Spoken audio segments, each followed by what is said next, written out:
Hello, everyone. It's Charlene Lee, and welcome to the live stream today. And it is Giving Tuesday here in the United States. It's usually the Tuesday right after Thanksgiving. And the idea is after Black Friday and Cyber Monday, where everything was about buying, buying, buying, consumerism, we take today and say, where are the places where we want to give? Because we're so thankful for the things that we have. We also want to be very generous and contribute to the causes that we so believe in. So I wanted to use a stream today to talk about how to think about charitable giving and giving and philanthropy as a leader, because I think it's so important to think about it from a strategic point of view of who you stand for personally, and also for the organization and the team that you're leading. What do you all want to do together to make a meaningful, impactful contribution back to the causes you believe in? And so I want to start with back in the summer of 2019 when the Business Roundtable came out with a statement talking about the purpose of a corporation was to serve all stakeholders, not just shareholders, and make money. And they said that the purpose of a corporation is to promote an economy that serves all Americans. So, again, very US focused, but it's also at the same time very focused on saying that we need to serve everybody and think about not just a few people and not just investors, for example. And you may have heard of the word of corporate social responsibility, CSR. And many organizations have been using this for a long time to help their reputation or improve their public image. And CSR has really changed, especially with the past few years. We've had COVID, we've had social injustice movements, we've had political upheaval. So there's a very strong recognition now that there are a lot of problems in this world. So, what are we going to do in our part as individuals, but also as businesses, to make the world a better place, so to speak? And so CSRs have taken on a really interesting role over the past few years, which is why I wanted to focus on it today. Just to give a little bit of an update about how to think about charitable giving and philanthropy from a strategic perspective, but also from a perspective of being a leader.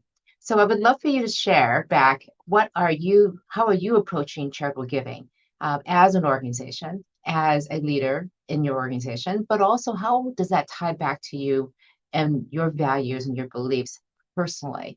And what are the ways that you can increase your overall impact, again, as a leader and as an organization? So let me get into this. So, why is a strategic approach important for leaders today in business when it comes to giving? And the number one reason is that our employees expect it. So, here are some stats. 70% of employees now demand some sort of social responsibility from companies, and noted 93% believe that organizations must lead with purpose. So, if you don't have a strong purpose, and it needs to be more than just making money, what is the end goal? Why are you here? Why are we here working together to achieve something together? And research from America's Charities shows that 71% of employees say that's imperative or extremely important to work with a company where the culture is supportive of volunteering and giving. So this could come in the form of saying, here are some volunteer opportunities, or people are given time off from work to support a charity that the organization is focused on. And also, employees who work at companies feel much more likely to be engaged at work, two times as more likely to be engaged at work if there is a sense of corporate giving. Three times more likely to be satisfied. Some amazing numbers: 5.6 times more likely to trust company leadership, and 3.6 times more likely to recommend talent from their networks to work at the company.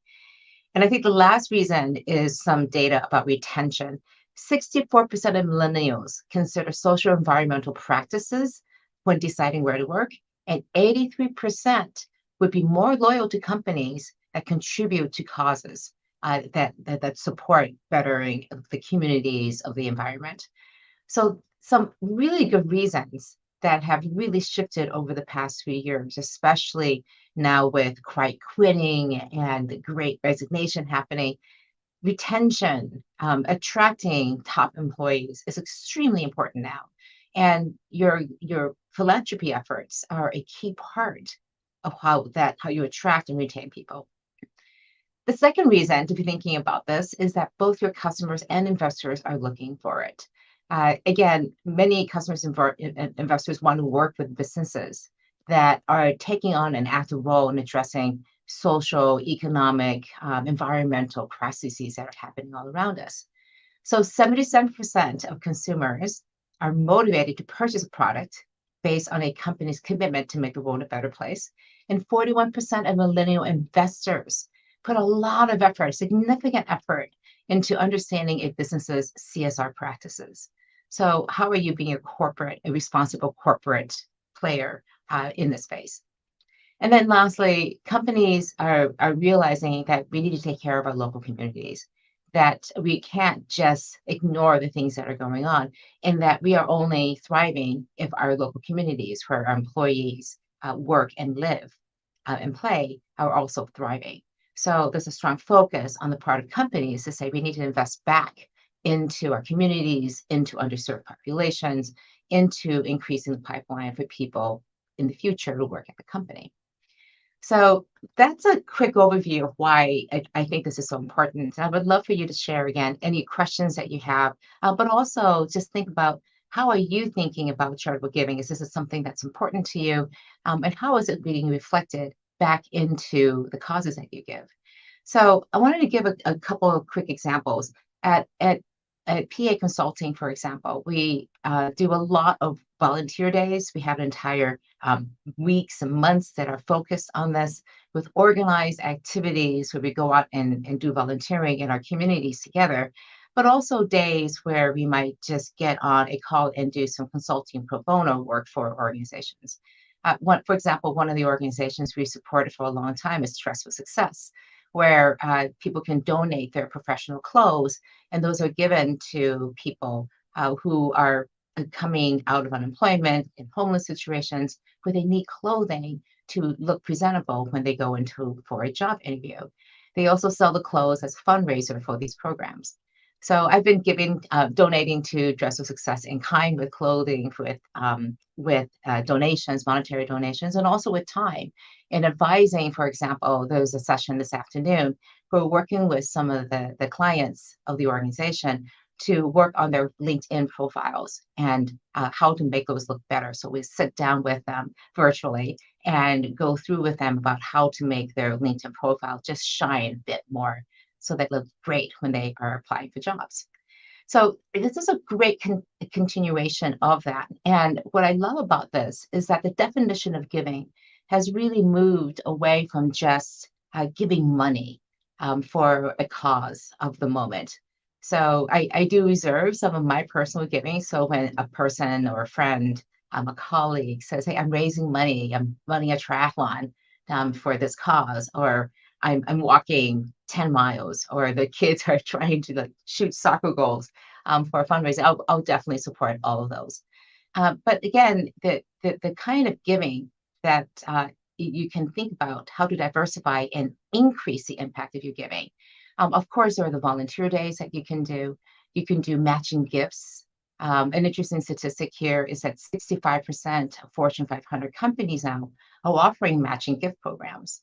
And so, and this is becoming easier and easier now because it's so much, there's a lot of technology available. So if you're thinking about setting up a gift matching program where an employee gives a certain amount to a charitable cause, you can also go and match it. So these are some of the tech programs and platforms that are making it easier. I have not tried all of these, so I'm not endorsing them, but just to get you started on this, America's Charities, Benevity, Bright Funds, Point, and Your Cause are some of the ones that keep coming up over and over again in my research. And what we find, again, and then the third kind is in-kind giving, where you could be giving goods, for example, extra inventory, equipment, or software and technology. You could be giving experiences, especially if you're in a business that's highly experiential, like restaurants or hotels or like tours and hot air ballooning. And you could donate those to fundraisers and people or reward staff with days away or meals to again just support that nonprofit. You could provide services. For example, if you're in accounting, provide some accounting for help at the end of the year for nonprofits. If you're marketing with branding, helping with the new logos. Um, we at PA Consulting, we do a lot of pro bono work, providing our consulting services to nonprofits to help with their strategies and their innovation processes. Or you could simply just offer your building as a meeting place, especially for groups that are meeting on the weekends. You're not using the office anyways. I worked with a group here that worked with students in high school to prepare them for college. These were first time students, first in their family, first generation students to go to college, students for employment opportunity, SEO. And we met in donated space on weekends of offices in downtown San Francisco. So there are many ways to give different types of donations, not just giving money. So these are some of the ideas and ways to do this. And what we found in some of the research is that medium-sized and large companies are pretty good at this. So over a thousand employees. But small businesses still, again, with limited resources and time, may have struggled with this. But I encourage you, especially if you're an entrepreneur, if you're a leader in a small organization, that you think twice about how you can support these causes that are important to you, causes that could be really important to your organization and to your employees, and to be able to do that and pull that together. So, the last thing I want to do today is to talk about how to get started on this, especially if you don't have an organized way to have a charitable giving program. And the very first thing is to actually create a mission statement and one that really goes with what you're trying to accomplish and what you're trying to do. So, a couple of things that are really helpful about a mission statement for your charitable giving. First of all, it provides focus. It's also very energizing to your team members, to your organization. It also helps you say no. So there are times when somebody comes to you, an employee may say, "Hey, let's go give money to this cause." You can say, "Well, this is our charitable mission statement, and this is what our focus is. So we've decided to focus on these things and not those things." And it also, because you have that focus, increases the impact you have over time. So I wanted to share with you just the impact statement the mission statement for PA for my company. We actually set up a separate organization, a PA foundation, funded it with money from the company, and that coordinates a lot of the charitable giving we do, the matching, the volunteer days, and also just the outreach we do, especially around the pro bono work we do with charities. And so the PA Foundation, this is our statement, aims to develop and inspire people, particularly those facing disadvantage, to be the innovators and leaders of tomorrow, applying their ingenuity to solve the world's biggest challenges. And I love this because it really aligns with our corporate mission, which is to use the power of ingenuity to build a better future, to build a better human future. So the the idea, though, is that we're connecting the work that we do every day as a business to the charitable work that we do. It's very much aligned. So a lot of the things that I've mentioned, we work with Dress with Success, but we also do things like the Raspberry Pi competition, which is a competition for students in junior high and high school, and in the UK and the US, where students get these little Raspberry Pi computers that can be easily programmed, and they're given challenges to program and create apps and programs to help their communities. So again, it's really aligned with kind of innovation work that we do and the kind of work that we like to be associated with on ingenuity to solve these really intractable problems, but in particular to focus on people who are facing disadvantages. So a great charitable mission statement is a really strong beginning for that. The second thing is to choose just great nonprofits that you really believe in, that you want to invest in over a long period of time. It's difficult to choose different charities every single year. to focus on a few that align with your mission statement is really helpful. And then to make unrestricted multi-year commitments of gifts to them to say every year we're going to do this. We're going to, again, do our best to make and fund that to make it happen. But it could be volunteer days. Again, it could be in kind donations. It could be a lot of different things rather than just money. And I think that the last part is really about creating a giving culture inside of the organization. And that is where you're thinking about how you want to involve your employees, getting their input into that mission statement, getting their input into what causes we want to support.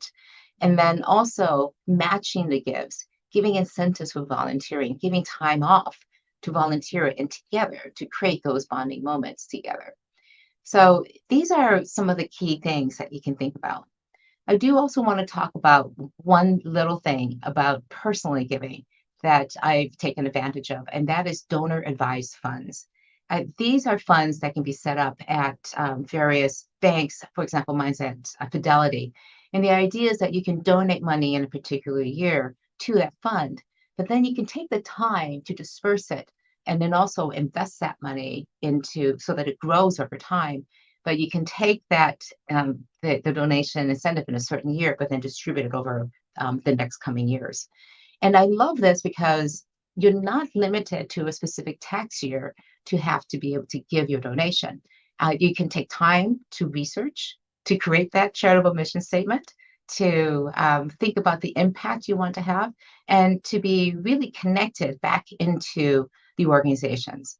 And so, this whole idea of impact giving, about extending the type of giving that you have from multiple areas and over time is a different way about thinking about philanthropy, both personally and also as an organization. So I hope this is a quick overview and helpful in terms of thinking about how to do charitable giving, especially in this time for Giving Tuesday. But also, I think it's something that we have to sustain, not just on one day a year, but it's something that we make core to the things that we believe in personally, again, and as organizations and as leaders. So let's see, we have just, I don't have any comments here, so I just want to keep going. John, looking forward to your message, so would love to hear from you later. So next week, I'm going to be talking about some ideas I have.